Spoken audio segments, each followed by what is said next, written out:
Okay, everyone. Well, this will probably be the last video for this section on the introduction to linear algebra. And again, this is just sort of a, this definitely isn't a linear algebra course by any stretch of the imagination. There's so much more material. But these are some of the tools that we're going to be using later on in the course in order to study some of the stability properties of some of the models that we're going to be looking at. We need to do things like put the models into matrix form and then look at what the size of the eigenvalues are. And that tells us whether an equilibrium will exist. More with that will come later, so don't worry about it. But today we're going to complete these notes and start off with the 3x3 case. So again, this is our eigenvalues and eigenvectors.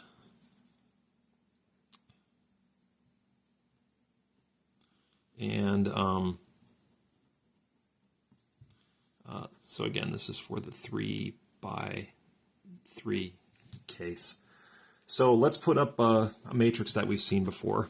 So this matrix A is going to have the following entries: 2, 4, 5, and then make our lives easy: 0, 3, 0, and 1, 0, 1. And we want to know, all right, what are the eigenvalues and associated eigenvectors for this matrix A, all right? So what we'll do is we'll use the same formula, and that is going to convert our matrix into a solution to a determinant now, and we're gonna put it in determinant symbol here, and then we're gonna have now 2 minus rho on the diagonal, and then 3 minus rho in the second diagonal term, and then 1 minus rho in the last diagonal term. Let's go ahead and close off that determinant bracket and then fill in the rest of our matrix. So 4, 5, 0, and then 0, and 1, 0, 1. And we want to set this equal to 0. Because again, what we're trying to do, so this is one part of a two-part problem we're working on. Again, every matrix, you can think of that as, I almost want to call it like a set of directions, where if you multiply some pre-existing vector by this matrix, it's going to do something to this vector according to the directions that are given by the matrix. It's like the matrix has these, you can almost consider them like weights. And you're doing some kind of a weighted multiplication where you multiply this by the vector. It's going to like reweigh this vector according to the entries of the matrix. So when we're looking at eigenvalues and eigenvectors, we're essentially zeroing out everything. And we want to find out if I got this matrix that, again, is going to, let's say, be multiplied, or it will multiply some vector, right? And it'll give us another vector as a result of that, right? Again, we're looking at systems like A times X is going to be equal to some vector of scalars B, right? We're just looking for, does there exist a vector or a set of vectors and a set of scalars where if we multiply this by these vectors, will it collapse the system back into the origin? And that's kind of the intuition of what we're doing here. Because anytime you're doing something in math, you always want to ask yourself, what is the intuition? What am I doing? Am I just plugging numbers into a formula, or am I doing something here? All right. So let's go ahead and try to solve this. We can use our trick with determinants. All right, which one of these rows or columns look especially appealing to take a determinant? So here you can see this one, this row here only has one entry, it's the middle. So this is going to be the easy one to do the determinant with. So the determinant of that, it's just going to be 3 minus rho, all right? And again, this is in the 2, 2 position, and 2 plus 2 is equal to 4. So negative 1 to the 4th power is going to be positive 1. So we don't have to put a negative sign in front of this scalar there. And then we're going to do the determinant of the matrix that results from getting rid of this row and this column. And it's just going to be these entries on the outside.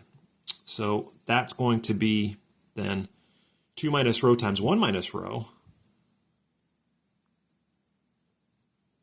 all right, minus 1 times 5, which is just 5.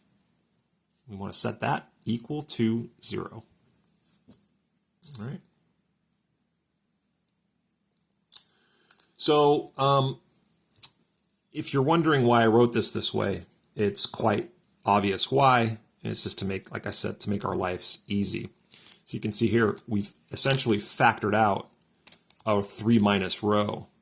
All right, so we could automatically get one of the roots of this polynomial, because if this expression here is equal to 0, it must be the case that one of these 3 minus row or this term here is equal to 0. So if we start off with the 3 minus row, we know, all right, let's assume 3 minus row is 0. So to satisfy this, row, the first eigenvector must be 3, right? So row, we could put a 1 there if we want. Let's set that equal to 3, right? And then we just need to concentrate on this term and find out what causes this product here, or this polynomial, to be equal to 0. And for this one, we could just use our basic quadratic formula, right? So let's go ahead and factor this out. And that's going to be 2 minus 2 row minus 1 row, so minus 3 times row plus row squared minus 5. And that gives us, let's see, row squared minus 3 row, and then 2 minus 5 is negative 3, and that's going to be equal to 0. Right? Okay, let's go ahead and plug this into our quadratic formula. And so row is going to be equal to 3 plus or minus. So again, we're taking that b term here. So this is a, this is b, and this is c.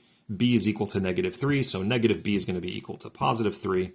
All right, plus or minus the square root of b squared, which is just going to give us 9, minus 4 times a, which is 1, times c, which is negative 3. All over 2 times a, which is just going to be 1, so that's going to be 2. Okay, let's simplify. So we get row is equal to 3 plus or minus 9 plus 12, it looks like. So 9 plus 12 is going to be 21 over 2. So that gives us eigenvalues 2 and 3, right? So what we have here then is row 2. Let's just set that equal to 3 plus root 21 over 2. And then row 3 is going to be 3 minus root 21 over 2.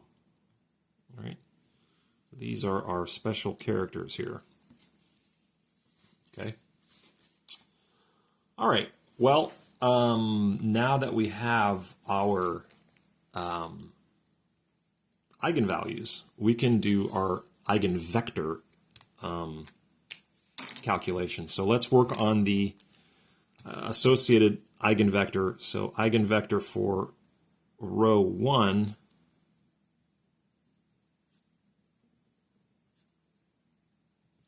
and again, don't forget, we need to set up a matrix system, set it equal to 0. So we're going to have, so if row is equal to 3, we're going to subtract, 2 minus row 1 from each of these, and then subtract a 3, because row 1 is equal to 3. So we're going to have 3 subtracted from the diagonal. All right, because again, we're subtracting row times the identity matrix. So 2 minus 3 is going to be -1. 3 minus 3 is going to be 0. 1 minus 3 is -2. And we just need to fill in the rest of these values. We got 5, 0, 4, 0, 1, 0. Okay, and we're going to have eigenvector 1. So it's going to be V1, V2, and V3. And we want to set that equal to the origin, 0, 0, 0. So what eigenvector, when we multiply this matrix by this eigenvector, will send this matrix or send this product to the origin? What vector, when we multiply this, will result in bringing us to the origin? All right, so let's go ahead and write the system out, okay? And that gives us negative V1, all right? So plus 4V2 plus 5V3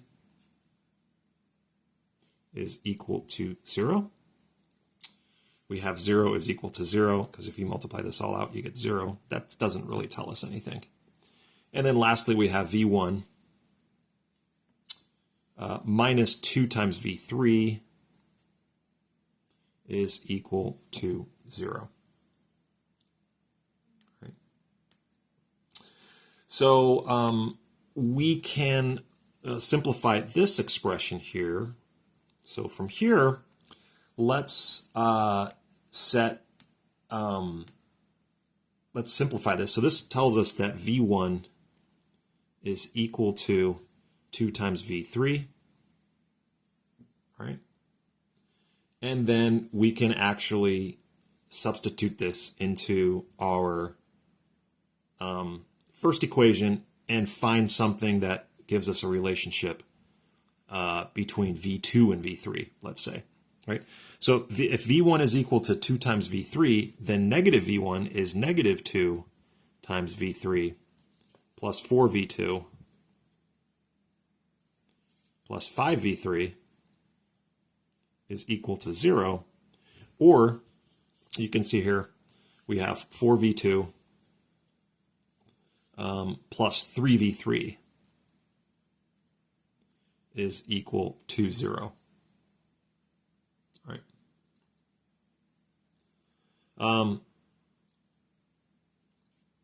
Let's simplify this. This just tells us that V2 is equal to negative 3/4 times V3. All right. So we have this expression, and we've got this expression here. And then we just need to set V3 equal to 1. All right. So let V3 equal 1. And then that gives us V1 equals 2. And V2 equals negative 3/4. So V1, the eigenvector V1, so I'll put the arrow up there to show that it's a vector, that is going to be equal to 2, negative 3/4, and 1.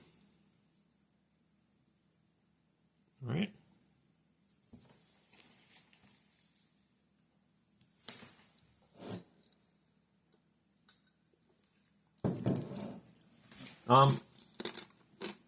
Let's work through the rest. So these are going to be a little bit more complicated because we have those square root signs. But let's just follow the same algorithm. All right, let's set up our matrix. I'll fast forward in the notes because I think you know what's coming. So here, again, our matrix is now going to look like 2 minus row 2 3 minus row 2, 1 minus row 2. And the rest of these entries are 4, 5, 0, 0, 1, 0. And we know that row 2, if you recall, is equal to 3, what was it? It was 3 plus root 21 over 2. So now we have to subtract this value from each one of these entries. And that's going to give us the following matrix. It's going to be 1 minus root 21 over 2.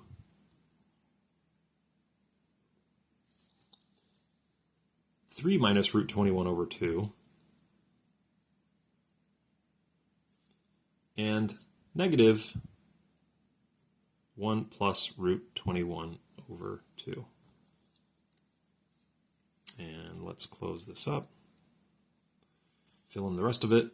So 4, 5, 0, 0, 1, 0. And we have the entries of eigenvector 2. And again, we want to set this equal to 0. And solve out the system. Right now, this one's going to be a little different than the last one because we do have an entry in this row here. Before, if you remember, this is a totally zeroed out row. So let's write out this whole system. So it's going to be 1 minus root 21 over 2 times v1 plus 4v2 plus 5v3 is equal to 0. Right? That's just from multiplying this row by that vector. Let's do the next one. Next one's easy. It's just 3 minus root 21 over 2 times v2 is equal to 0. And then we have the last row. It's v1 plus 0v2 minus 1 plus root 21 over 2. v3 is equal to 0. All right? And we just need to solve this out. So here we can see that this is kind of the trivial solution where we know that v2 is going to be equal to 0. All right, well, if v2 is equal to 0, lots of other stuff collapses, right? So this goes away. So, and then we don't have a v2 here. So let's go ahead and once again set v3 equal to 1. All right, so this is going to be equal to 1.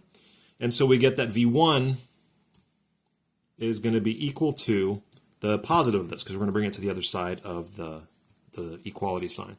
So this is just 1 plus root 21 over 2. Right. That's the first entry. Here's the second one. We just need to solve for v3 now. We can,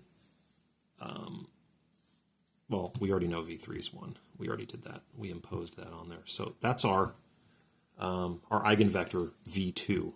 So v2 is going to be equal to 1 plus root 21 over 2, 0, and 1.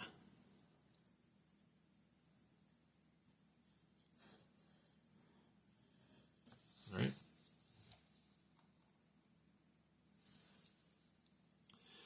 So I don't know if you've seen a pattern emerge out of this, but these eigenvectors, they come in what are called conjugate pairs.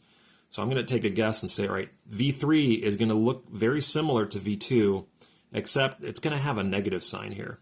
And let's just go ahead and give this a try and see if that holds. Sorry about the drinking noise. I'm trying to keep my throat coughing. I've been thrashed by COVID. So I find that the more I talk, the more I want to cough. And if I drink, it's some cranberry juice. It's not scotch. It keeps, although scotch might clean me out, and that might get rid of the COVID. But if I drink something that keeps me from coughing, so apologies if that's annoying to some of you. But all right, so again, now we're going to do the same thing here, but it's going to be row 3, right? And if you recall row 3, that is 3 minus root 21. So let's just write that down, 3 minus root 21 over 2. So we need to subtract that from this entire matrix here. And just to fast forward things, 2 minus this entry here is going to give us 1 plus root 21 over 2. And then we're going to have 3 plus root 21 over 2. And last but not least, negative 1 minus root 21 over 2. All right, let's close this off and fill in the rest of these values. 4, 5, 0, 0, 1, and 0. And automatically, I'm kind of looking at the matrix we were working with before. And you can kind of see how some of the signs are a little, they're flipped, so to speak, right? Every sign before the square root is different than this one. So this is a negative, that's a negative, and that's a positive, and we've got a positive, and a negative there, right? So automatically, I'm seeing this conjugate pair element to all this. So there's a V1, V2, and V3. And those are the elements of the third eigenvector. And here is our origin term. Once again, let's write out the system. So I'll put that over here just to save a little space. So it'll be 1 plus root 21 over 2 times V1 plus 4 times V2 plus 5 times V3 is equal to 0. And then we've got, again, our trivial solution here, 3 plus root 21 over 2 times V2 is equal to 0. And then we've got V1 minus 1 minus root 21 over 2 times V3 is equal to 0. That's the system we want to solve using algebra. So again, this is going to be convenient here for us. So we know that V2 automatically is equal to 0, which tells us, and we know if we set V3 equal to 1 as before, which is a good thing to do, then we know that V1 then easily from the last equation just equals 1 minus root 21 over 2. All right. If we want, we could plug these values into the first expression, and I haven't done so. I'm almost kind of wary about doing that, but let's give it a try. I'm feeling a little adventurous. So if the question here is, if we plug these values into this first expression, will we get 0 out of as a result of that? So here V1 is going to be equal to this term here. So we have 1 plus root 21 over 2 times 1 minus root 21 over 2 plus 4 times 0 plus 5 is equal to 0. Is that the case? Well, let's factor this part out here. So we can see that we're going to get something over 4 because the denominators are just going to multiply each other. And we just need to factor out the top. So it's going to be 1. So do our FOIL. So first, outer.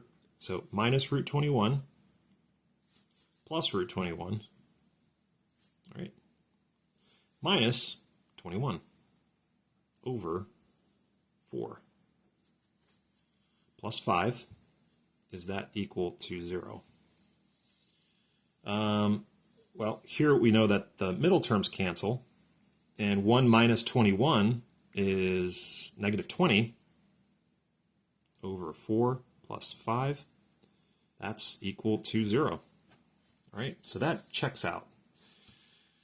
Okay, so then we have our third eigenvector, and that's just going to be v3 is equal to 1 minus root 21 over 2, 0, and 1.